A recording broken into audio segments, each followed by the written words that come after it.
As the Soviet Union was collapsing in 1991, its former republics, Armenia and Azerbaijan, were at the dawn of statehood. War was inevitable for the newly emerging nations, following the unilateral declaration of cessation by Armenians living in Azerbaijan's Nagorno-Karabakh region. Since the beginning of the conflict in 1988, there has been many sporadic clashes between the two rivals, bringing us to the present day.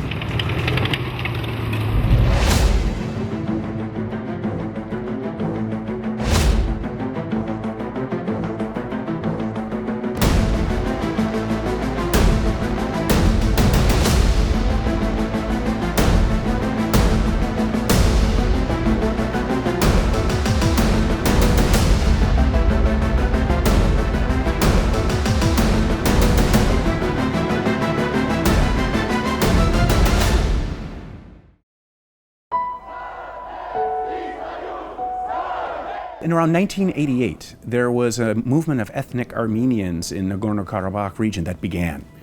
And they said that Nagorno-Karabakh should secede from the Azerbaijan Autonomous Republic, still the Soviet Union at that point. Over the course of the next couple of years, tensions increased because of that political move.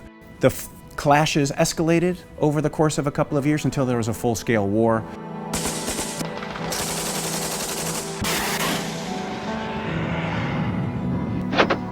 In the aftermath of 6 years of fighting, Azerbaijan suffered huge losses.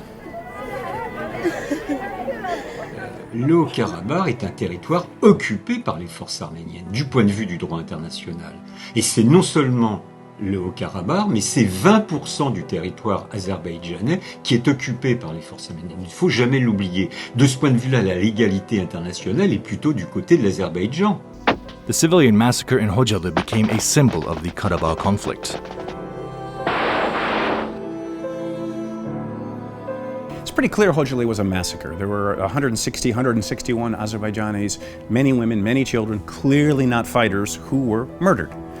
Those are simply facts.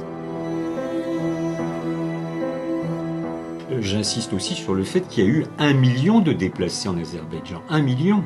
Donc c'est très important sur une population d'environ 10 millions. 700,000 to 1 million internally displaced Azerbaijanis. They lived in terrible conditions for years and yet for decades. And then a big loss of economic space for Azerbaijan. I mean, the 20% of its territory is gone. And these are fertile lands. So the economic costs are huge, but the human costs are really impossible to measure.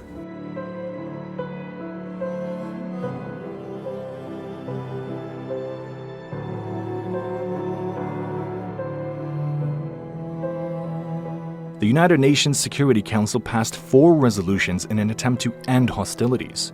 The General Assembly reaffirmed the territorial integrity of Azerbaijan and demanded the immediate withdrawal of all Armenian forces. The Organization for Security and Cooperation in Europe conducted a parallel international effort to find a political solution to the conflict. The US, Russia, and France came together to form the OSCE Minsk Group. The Minsk Group was definitely necessary. I mean, in 1992, when it was formed, the Nagorno-Karabakh War was at its height.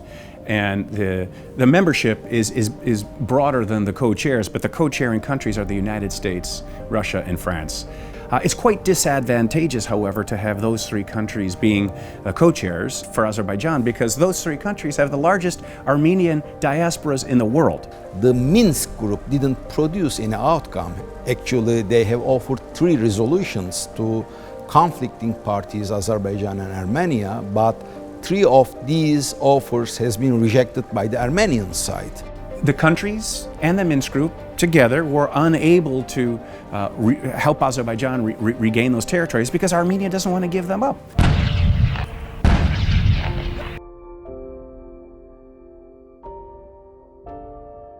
Now, 3 decades after the start of the Karabakh conflict, we are no closer to a political solution as Armenian aggression has rekindled tensions. The fighting, which threatens the stability of the Caucasus, has become a great concern for Azerbaijan's close ally, Turkey.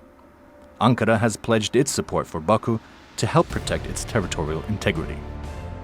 Et donc je pense que ni la Turquie, pour revenir à votre question, ni l'Azerbaïdjan sont en dehors du droit international. Alors, Avant, il y a 3 jours, qui a lancé en premier l'offensive? L'Azerbaïdjan ou les Arméniens? Certainly, it's totally legal for Turkey to decide it wants to support Azerbaijan. Azerbaijan is trying to recover its own territory. Under international law, Nagorno-Karabakh and the 7 surrounding territories are Azerbaijani. I can say that the relations in between Azerbaijan and Turkey is more than strategical level. It means they define themselves one nation, two countries. For this reason, it is far beyond the strategical relations in between two countries. Bizi ilk destekleyen ve bir mənalı şəkildə dəstəkləyən ölkə Türkiyə olmuşdur. Əziz qardaşım, hörmətli Cumhurbaşqanı Rəcəb Tayyip Erdoğan bir neçə dəfə çox kəskin və ciddi açıqlamalar vermişdir. Kendimizi iki devlet, tek millet olarak gördüğümüz Azerbaycanlı kardeşlerimize tüm imkanlarımızla ve tüm kalbimizle destek vermeyi sürdüreceğiz. Bu bölgedeki kalıcı barışın yolu, Ermenilerin işgal ettikleri her karış Azerbaycan toprağından geri çekilmelerinden geçiyor. Turkey firmly believes that the only permanent solution to the Nagorno-Karabakh conflict is the withdrawal of Armenian occupying forces and the return of territory to its rightful and legal owner, Azerbaijan.